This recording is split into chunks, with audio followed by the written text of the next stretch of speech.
Back to my channel. ఈరోజు మీకు ఈ సీరియల్లో ఏం జరిగిందో తెలుసుకోవాలి అనుకుంటున్నారా? అయితే వెంటనే మనం సీరియల్లోకి వెళ్ళిపోదాం. ఇక అవని అయితే పల్లవి చెంప పగలకొట్టి, నీకు బుద్ధుందా? నీకెన్నిసార్లు చెప్పినా నువ్వు ఇలానే ఆలోచిస్తావా? అసలు ఎదుటి వాళ్ళకి గొడవలు పెట్టి నువ్వు సంతోషించే ఆనందం ఎన్ని రోజులు ఉండదు. ఇక నుంచి నువ్వు ఆడుతున్నదంతా జరుగుతుంది, కానీ ఆ ఆటలన్నింటినీ అరికట్టి నువ్వు చేస్తున్న ఒక్కొక్క తప్పుని ఎట్లా బయట పెడుతుంటానో చూడు. ఎన్ని రోజులు ఈ అవనిలో మంచితనాన్ని మాత్రమే చూసావు, కానీ ఈ అవని ఈ అవని ఏంటో చూస్తావు అని చెప్పి ఇక అవని అయితే అక్కడి నుంచి వెళ్ళిపోతుంది. ఇంకా పల్లవి, ఏం చేస్తావు? ఏమీ చెయ్యలేవు. త్వరలోనే నీ మగుడికి విడాకులు ఇవ్వడానికి సిద్ధంగా ఉండు అని చెప్పి ఇక పల్లవి అక్కడి నుంచి వెళ్ళిపోతుంది.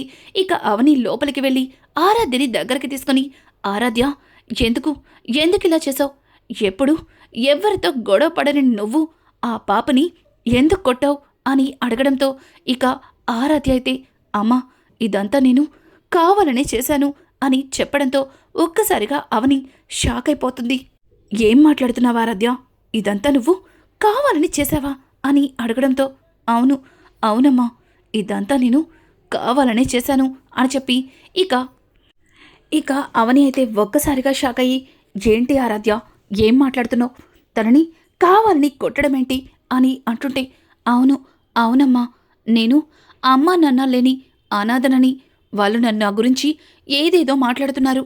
అందుకే నువ్వు నాన్న భార్యాభర్తలని వాళ్ళందరికీ తెలియటం కోసమే అలా చేశాను. నేను చేసింది తప్పే, సారీ అమ్మా అని చెప్పి ఇక ఆరాధ్య అయితే అవనికి సారీ చెప్తుంది.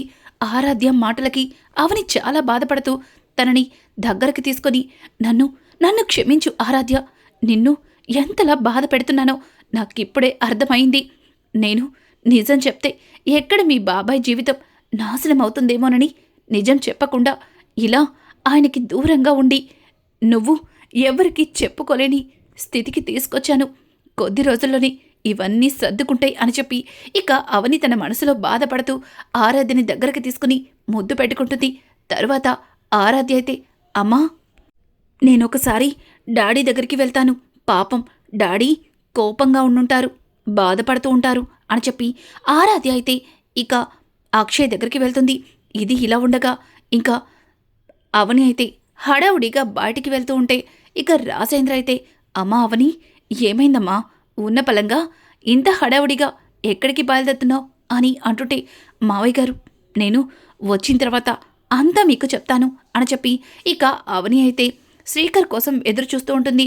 ఇంతలో శ్రీకర్ అవని దగ్గరకు వచ్చి, వదిన, ఆ రోజు అన్నయ్యతో సంతకాలు పెట్టించుకొని వెళ్ళిన ఆ ఫేక్ కంపెనీ వాళ్ళ గురించి తెలిసింది. వాడు కాసేపటికి ఇక్కడికే వస్తా అన్నాడు.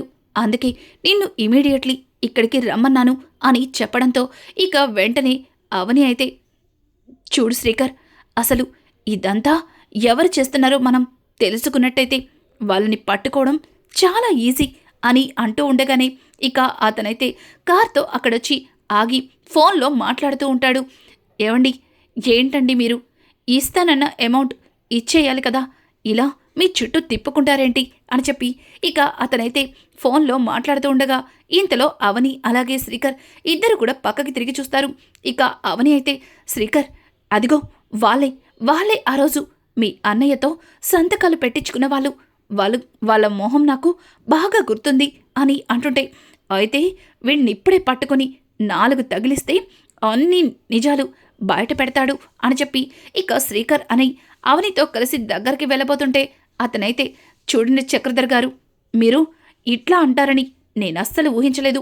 మీరు తీసుకున్న లాభాల్లో మాకు కనీసం 10% అయినా ఇవ్వాలి కదా సార్ అని చెప్పి ఇక అతనైతే చక్రధర్తో ఫోన్ మాట్లాడుతుంటే ఒక్కసారిగా శ్రీకర్, అదేంటొదినా చక్రధర్ అంటున్నాడు, అసలు ఇతను ఏం మాట్లాడుతున్నాడో నాకు అర్థం కావట్లేదు అని అంటుంటే ఇక అవని అయితే, ఇంకా నీకు అర్థం కాలేదా? వీడు ఖచ్చితంగా ఆ చక్రధర్ చెప్పిందేదో చేశాడు, అందుకే వీడికి రావాల్సిన డబ్బు కోసం ఫోన్లో అంతలా ఫైట్ చేస్తున్నాడు. వాణ్ణి తెలియకుండా ఫాలో చేస్తే అన్ని నిజాలు బయటపడే అవకాశం ఉంది అని చెప్పి ఇక అవని అయితే శ్రీకర్తో చెప్తుంది. శ్రీకర్ అవని ఇక అతన్నే కారులో ఫాలో చేస్తూ ఉంటారు. ఇక అతనైతే చక్రధర్ ఇంటికి వెళ్తాడు. వదిన, మనం అనుమానించినట్టే ఇదిగో చక్రధర్ మావయ్య వాళ్ళ ఇంటికి వచ్చేశాడు. అంటే ఇదంతా కావాలని ఆ పల్లవి అలాగే చక్రధర్ కలిసి ఆడిన నాటకంలా అనిపిస్తుంది. నాకెందుకో వీళ్ళే ఇదంతా చేశారనిపిస్తుంది అని అంటుంటే, చూడు శ్రీకర్, ఇలా మాటలతో కాదు, వాళ్ళని సాక్ష్యాలతో పట్టుకోవాలి. అక్కడే వాళ్ళ దుమ్ము దులపాలి అని చెప్పి ఇక అవని అయితే శ్రీకర్ని తీసుకుని లోపలికైతే వెళ్తుంది. ఇక అతనైతే చక్రధర్తో మాట్లాడుతూ, చూడండి సార్, మీరు చెప్పినట్టుగా మీకోసం మేము చాలా అంటే చాలా కష్టపడి అక్షయ్ గారి షేర్లన్నీ మీ కంపెనీకి ట్రాన్స్ఫర్ అయ్యేలా చేశాం. మీరేమో ఇంత పెద్ద మొత్తంలో లాభపడి మాకిచ్చేది ఇంత కొంచెమా? కాస్త ఆలోచించండి సార్ అని చెప్పి వాళ్ళైతే చక్రధర్తో మాట్లాడుతూ ఉంటారు. ఇంతలో శ్రీకర్ అలాగే అవని ఇద్దరు కూడా లోపలికి వెళ్ళేసరికి ఇక చక్రధర్ ఒక్కసారిగా వాళ్ళని చూసి షాక్ అయిపోతాడు. వెంటనే పైకి లేచి, ఏంటి చెప్ప చేయకుండా అలా లోపలికి వచ్చేశారు అని అడగడంతో ఇక అవని అయితే చప్పట్లు కొట్టుకుంటూ శ్రీకర్ దగ్గరికి వెళ్తుంది. ఎన్ని రోజులు నీ కూతురే తప్పు చేస్తుంది అనుకున్నాను, కానీ నీ కూతురుతో పాటు నువ్వు కూడా ఇలా తప్పుల మీద తప్పులు చేస్తున్నావని ఇప్పుడే అర్థమైంది. అయిన వాళ్ళనే మోసం చేయడానికి నీకు సిగ్గనిపించలేదా అని చెప్పి అవని అయితే ఇక చక్రధర్ని నిలదీస్తూ ఉంటుంది. చక్రధర్, చూడమ్మా అవని, నువ్వు అనవసరంగా పొరపాటు పడుతున్నావు. నేను ఆయన వాళ్ళని మోసం చేస్తున్నానా? అసలు నువ్వు ఎవరనుకుని నన్నొచ్చి నిలదీస్తున్నావేంటి అని అంటుంటే, చూడండి బాబాయ్ గారు, నేను మిమ్మల్ని నిలదీస్తున్నాను. నీ కూతురేమో ఇంటిని ముక్కలు చేసింది, కుటుంబంలో అందర్నీ చెల్లా చెదురుగా వెళ్ళిపోయేలా చేసింది. ఇక మీరేమో ఏకంగా కంపెనీకి ఎసరు పెట్టారు. కంపెనీలో షేర్లని ఇలా దొంగ కంపెనీల ద్వారా లాక్కోవడానికి మీకు సిగ్గనిపించలేదా అని చెప్పి అవని అయితే ఇక అతన్ని చూపిస్తూ చక్రధర్ని నిలదీస్తుంది.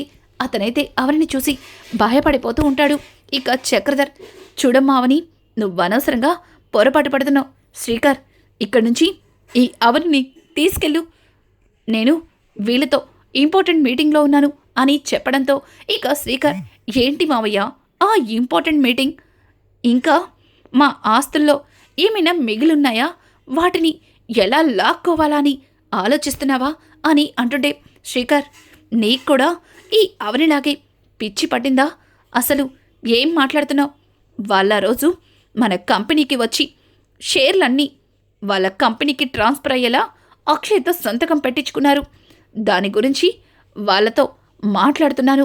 మర్యాదగా తిరిగి మళ్ళీ మన కంపెనీ షేర్లని వెనక్కిచ్చేమని మాట్లాడుతున్నాను. కానీ మీ వదిన నన్ను అపార్థం చేసుకుని ఇలా నన్ను నిలదీస్తుంది.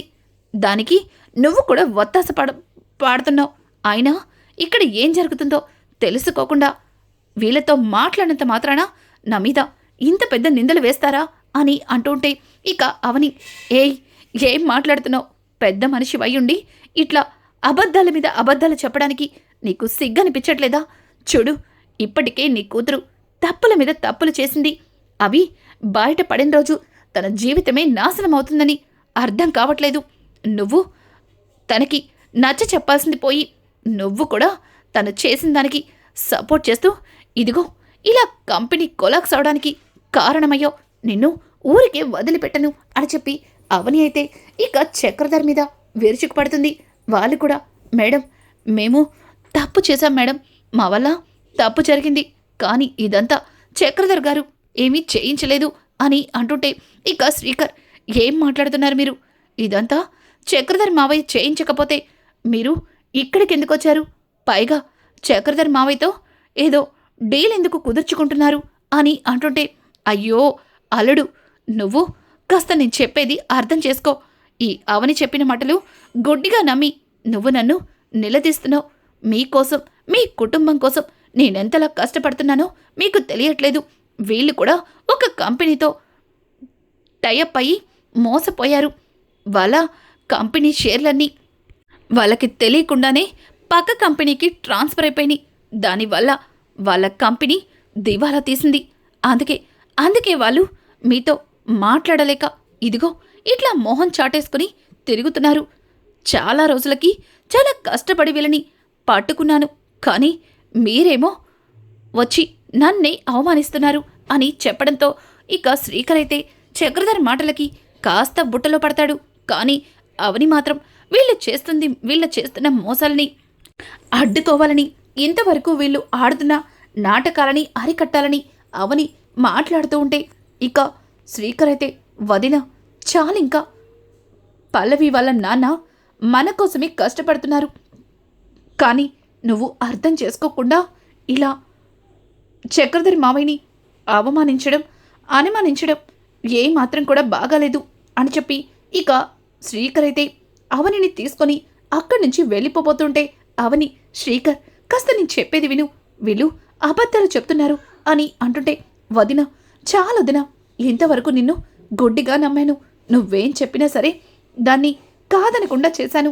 కానీ ఇంత జరిగినా కూడా ఇంకా నువ్వు వీళ్ళ గురించి తప్పుగా చెప్పడం నాకు నచ్చలేదు వదిన అని చెప్పి ఇక శ్రీకర్ అయితే అవనిని తీసుకుని బయటికి వెళ్ళిపోతాడు. వాళ్ళిద్దరూ బయటికి వెళ్ళిపోయారని చెప్పి ఇక చక్రధర్ అయితే చాలా సంతోషంగా నవ్వుకుంటూ వాళ్ళ దగ్గరికి వెళ్తాడు. శబాష్, ఈ రెండోసారి కూడా నన్ను సేవ్ చేశారు. మీకు కావలసిన 10%తో పాటు నేను బోనస్గా ఇంకో 5% ఎక్స్ట్రా ఇస్తాను. కావాలంటే ఇప్పుడే ఈ చెక్ మీద సంతకం పెడతాను అని చెప్పి చక్రధర్ అయితే గట్టిగా నవ్వుతాడు. ఒక్కసారిగా చక్రధర్ నవ్వుతూ తల పక్కకి తిప్పి చూసేసరికి అక్కడ అవనితో పాటు ఇంకా శ్రీకర్ కూడా కనిపిస్తారు. వాళ్ళని చూసిన చక్రధర్కి నోటి నుంచి మాట రాదు. ఇక చక్రధర్ మీరు అని అంటుంటే నీ నాటకాలు, నీ అబద్ధాలు నాకు తెలుసు. కానీ నీ గురించి నాకు తెలిసినట్టు నీకు తెలియకూడదు కదా. అందుకే నిన్ను నమ్మించి వదన్ని తీసుకుని బయటికి వెళ్ళాను. నిన్ను ఇలా సాక్ష్యాలతో పట్టుకోవడానికి అని చెప్పి ఇక శ్రీకర్ అయితే అదంతా కూడా తన మొబైల్లో వీడియో రికార్డ్ చేస్తాడు. ఇంకా చక్రధర్, పిచ్చోడా, నువ్వు తీసిన వీడియో చూసి జనాలందరూ గుడ్డిగా నమ్మేస్తారు అనుకుంటున్నావేమో. అందులో నేను ఏం మాట్లాడానో ఎవ్వరికీ తెలియదు కదా అని అంటూ ఉంటే ఇక అవని అయితే గట్టిగా నవ్వుతూ, అయ్యో బాబాయ్, నేను నీ కూతురి కంటే తెలివైన దాన్నని ఎన్నోసార్లు నువ్వు నా దగ్గర భయపడి ఉంటావు. కానీ నీ కూతురు కంటే తెలివితేటలు నీకు ఇంకా ఎక్కువ ఉంటాయని నాకు తెలిసి నేను ముందు జాగ్రత్తగా ఆడియో రికార్డ్ కూడా పెట్టాను అని చెప్పి ఇక అవని అయితే ముందుకి వచ్చి కింద పడేసిన స్పీకర్ని తీస్తుంటుంది. ఆ స్పీకర్ చూసి ఒక్కసారిగా ఇక చక్రధర్ అయితే కంగారు పడతాడు. చూడమ్మా అవని, నువ్వు అని అంటుంటే, చూడండి బాబాయ్, మీరు ఎన్ని చెప్పినా వినడానికి నేను సిద్ధంగా లేను. ఎందుకంటే ఇప్పటికే నా కుటుంబం 3 ముక్కలైంది. ఇక వాళ్ళందరూ రోడ్డున పడి అలా ఇబ్బందులు పడుతుంటే చూసి నేను తట్టుకోలేకపోతున్నాను. మీరు మీ అమ్మాయి కలిసి ఏం చేస్తారో నాకు తెలీదు. కానీ తిరిగి మళ్ళీ నా కుటుంబం ఎప్పటిలా కలిసి ఉండాలి. అలాగే ఆయన రాజేంద్ర ప్రసాద్ ఇండస్ట్రీస్ చైర్మన్గా ఆ చైర్లో కూర్చోవాలి. అప్పుడే నేను ఈ వీడియోని, ఆడియోని ఇక ఎవ్వరికీ చూపించను. లేకపోతే దీన్ని ఇప్పుడే తీసుకెళ్ళి పోలీస్ స్టేషన్లో పెడతా. తరువాత ఏం జరుగుతుందో మీకు బాగా తెలుసు.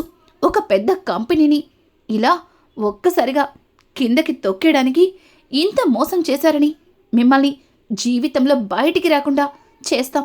తర్వాత కమల్ గురించి నాకంటే ఎక్కువగా మీకే బాగా తెలుసు. మా వదన్ని అలాగే నా కుటుంబాన్ని ముక్కలు చేసినందుకు మీ అమ్మాయిని కమల్ అస్సలు వదిలిపెట్టాడు. ఒక విధంగా చెప్పాలంటే ప్రాణాలు కూడా తీసేయచ్చు. ఇదంతా జరగకుండా ఉండాలి అంటే మీరే ఏదో ఒకటి చేసి ముందు మా ఆయన్ని అలాగే అత్తయ్యని బామ్మగారిని తిరిగి ఇంటికి చేర్చాలి. అలాగే కొలాక్స్ అయిన కంపెనీకి పోయిన షేర్లని వెనక్కి రావాలి. అలాగే మునపటిలాగా అక్షయ్ గారు చైర్మన్ స్థానంలో కూర్చోవాలి. ఇక నా విషయానికొస్తే చూడు, నా గురించి మీరేం చెప్పనక్కర్లేదు. నేనేంటో నాకు బాగా తెలుసు. నా మంచితనంతో నా నా వాళ్ళని గెలుచుకునే గెలుచుకునే టాలెంట్ నాకుంది అని అంటుంటే, వదిన ఏం మాట్లాడుతున్నారు? మళ్ళీ ఇట్లాంటి కండిషన్స్ దేనికి? అందరం కలిసి సంతోషంగా ఉండాలని ఆశపడుతున్నాను. నువ్విక నన్ను ఆపడానికి వీల్లేదు. వీళ్ళు చేస్తున్న మోసాలని ఇంకా కప్పిపుచ్చాలని మీరు నన్ను ఆపద్దు. చూడండి వదిన, వీళ్ళు తప్పు చేశారు, చాలా పెద్ద తప్పు చేశారు. మిమ్మల్ని, అన్నయ్యని విడతీశారు, అలాగే కుటుంబాన్ని ముక్కలు చేశారు. ఇక ఆస్తి దివాలా తీసేలా చేశారు. ఇక అన్నయ్య రోడ్డున పడేలా చేశారు. ఇన్ని తప్పులు చేసిన వాళ్ళని మీరు వదిలేస్తాననడం ఏమాత్రం కూడా బాగాలేదు. నన్ను నన్ను క్షమించండి. నేను ఈసారి మీ మాట వినేదే లేదు అని చెప్పి ఇక శ్రీకర్ అయితే అక్కడి నుంచి వెళ్ళిపోతాడు. ఇక శ్రీకర్ని ఆపడానికి అవని ప్రయత్నిస్తూ, ఆగు శ్రీకర్, ఈ విషయాన్ని ఎవరితోన్నా చెప్తే నా మీద ఒట్టే అని చెప్పి ఇక అవని ఒట్టు వేయించుకుంటుంది. అలాగే చక్రధర్కి ఇవ్వాల్సిన వార్నింగ్ చక్రధర్కి ఇస్తుంది.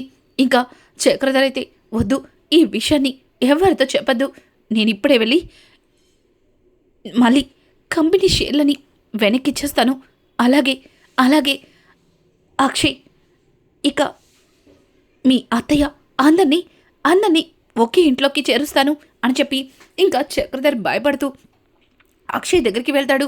అక్షయ్ అక్షయ్ అని చెప్పి అక్షయ్ని పిలవడంతో ఇక అక్షయ్, అలాగే పార్వతి, ఇంకా భానుమతి ముగ్గురు కూడా చక్రధర్ని చూసి, అల్లుడు ఇలా వచ్చావేంటి అని భానుమతి కూర్చోబెట్టడంతో ఇక అన్నయ్య గారంటూ మావయ్య గారంటూ అక్షయ్ అలాగే పార్వతి చక్రధర్తో మాట్లాడుతుంటే, చూడండి, నేను మర్యాదలు చేయించుకోవడానికి రాలేదు. మీ కంపెనీ కొలాప్స్ అవడానికి ఒక ఫేక్ కంపెనీ వాళ్ళు మీతో సంతకాలు పెట్టించుకొని కంపెనీ షేర్లన్నీ తీసుకున్నారు కదా, తిరిగి మళ్ళీ వాటిని వెనక్కి తీసుకొచ్చాను. ఇదిగో వాళ్ళని పట్టుకున్నాను అని చెప్పి ఇక చక్రధర్ అయితే ఫైల్ని తీసుకొచ్చి అక్షయ్ చేతికిస్తాడు. ఒక్కసారిగా అక్షయ్ ఆ ఫైల్ చూసి చాలా సంతోషిస్తాడు.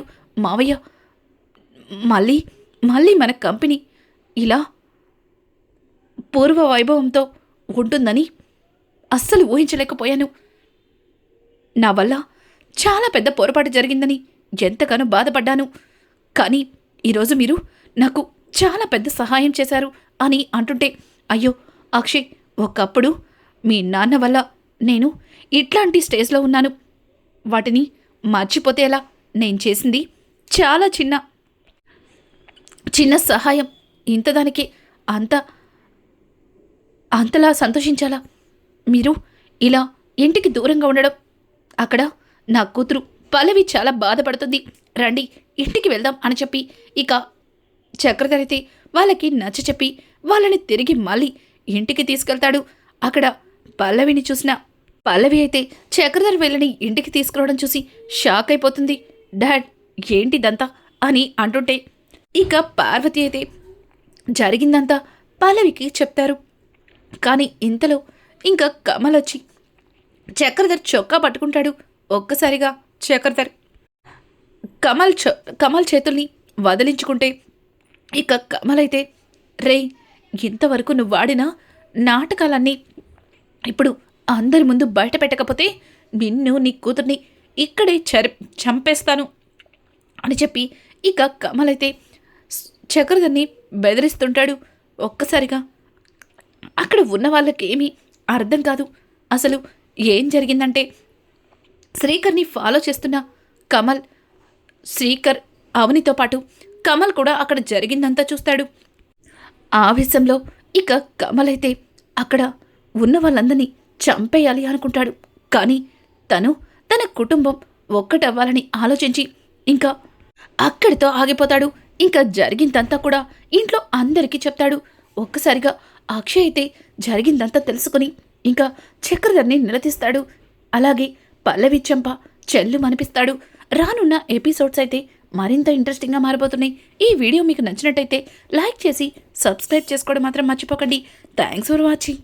Back to my channel. ఈరోజు మీకు ఈ సీరియల్‌లో ఏం జరిగిందో తెలుసుకోవాలి అనుకుంటున్నారా? అయితే వెంటనే మనం సీరియల్‌లోకి వెళ్ళిపోదాం. ఇక అవని అయితే పల్లవి